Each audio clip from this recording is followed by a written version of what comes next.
BionicDance is filmed in front of a live studio audience.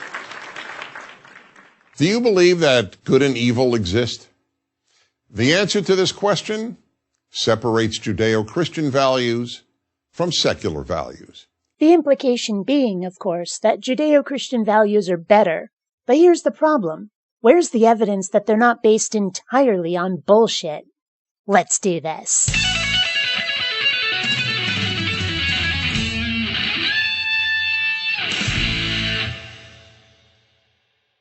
Greetings, fellow space travelers. BionicDance here. This video on morality from Prager University has been making the rounds of the YouTube atheism community lately, and I wasn't actually going to touch it. After all, the others have already made pretty good arguments in favor of subjective morality, which I've made many times myself. However, there is one angle from which I've not seen it addressed, so I guess it falls to me. I'm okay with that. Let me offer the clearest possible example. Murder. Is murder wrong? Is it evil? Nearly everyone would answer yes, but now I will pose a much harder question.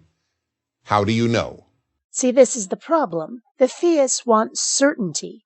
I don't think they're equipped to handle a world where everything isn't 100% clear and absolute.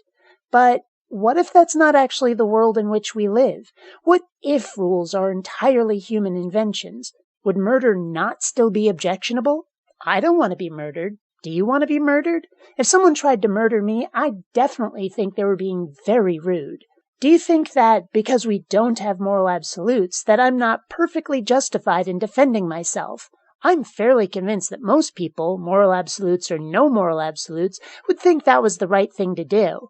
Don't you? If I asked you how you know that the Earth is round, you would show me photographs from outer space or offer me measurable data. But what photographs could you show? What measurements could you provide that prove that murder or rape or theft is wrong? The fact is, you can't. Yeah, that's true. But that's not just true for me. It's also true for you. That's kind of the point. I challenge you to show me rules against those things that aren't based in opinion. I dare you. Oh, Denny Pooh, this isn't an argument in favor of your position. How do you not know this?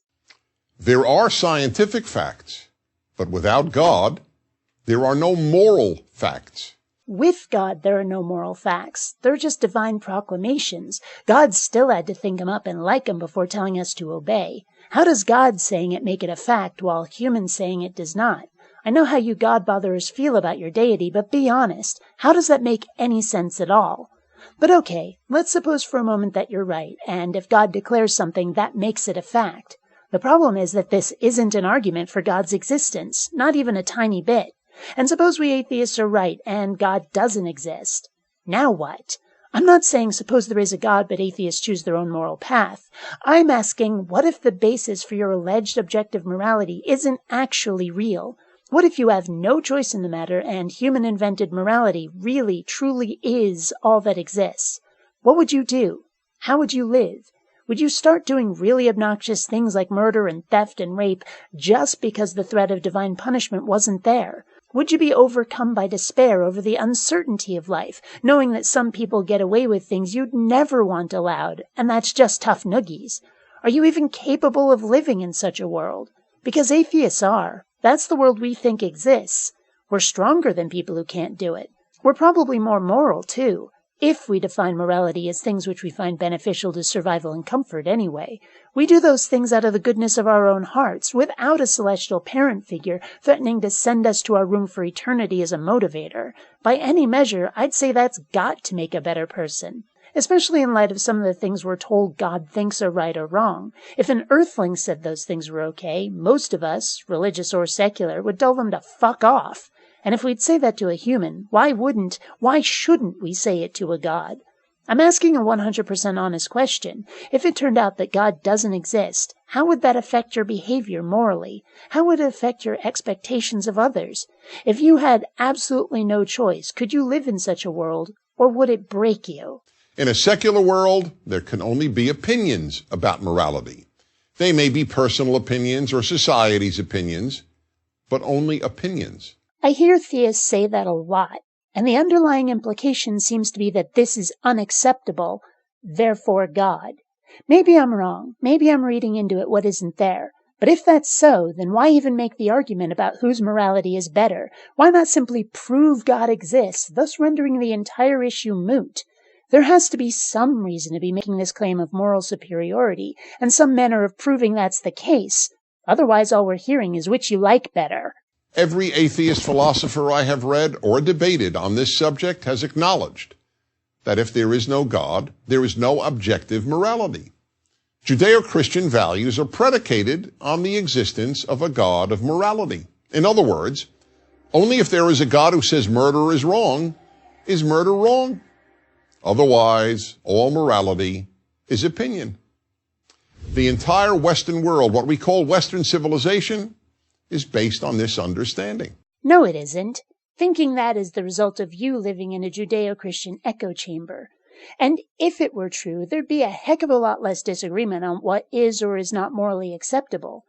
Unless, of course, you're prepared to accept that those disputes are basically various religious factions having an argument over whose version of God has the biggest dick, thus making theirs the one true objective morality and not yours.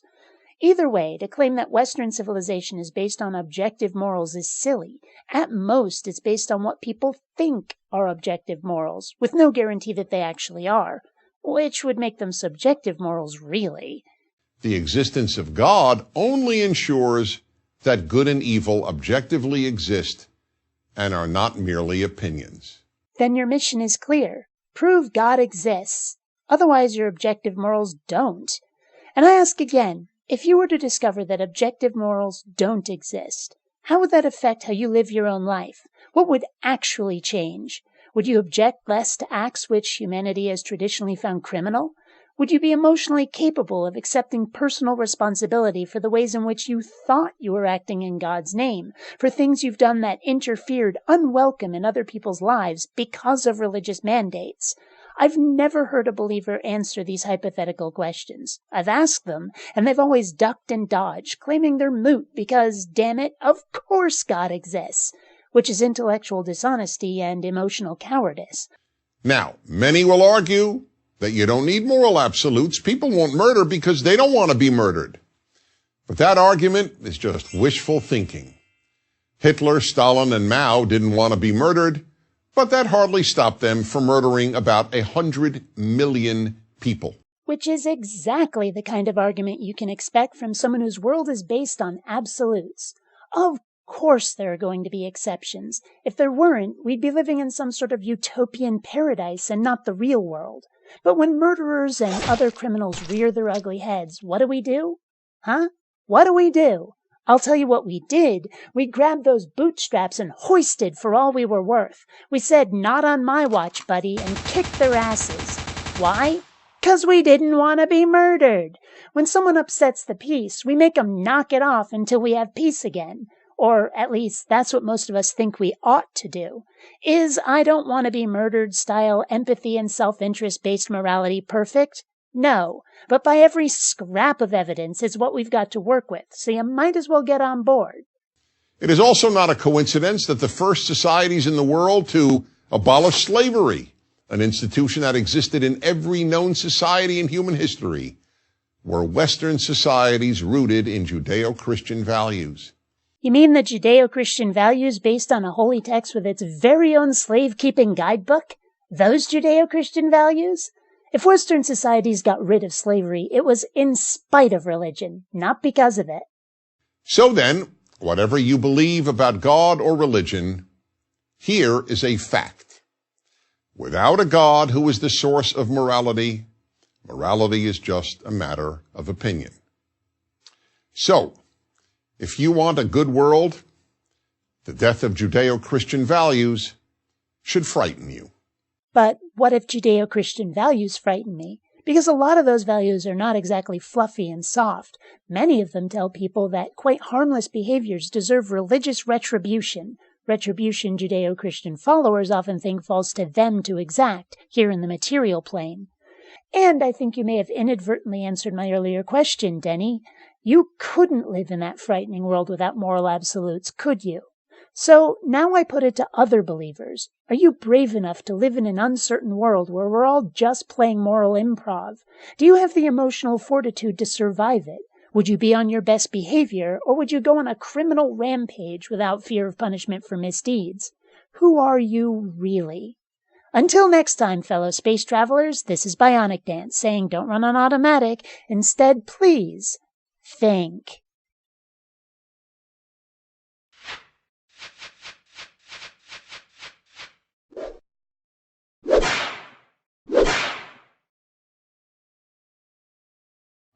Reading videos has been found to cause fresher breath, enhanced metabolism, and greater sexual magnetism.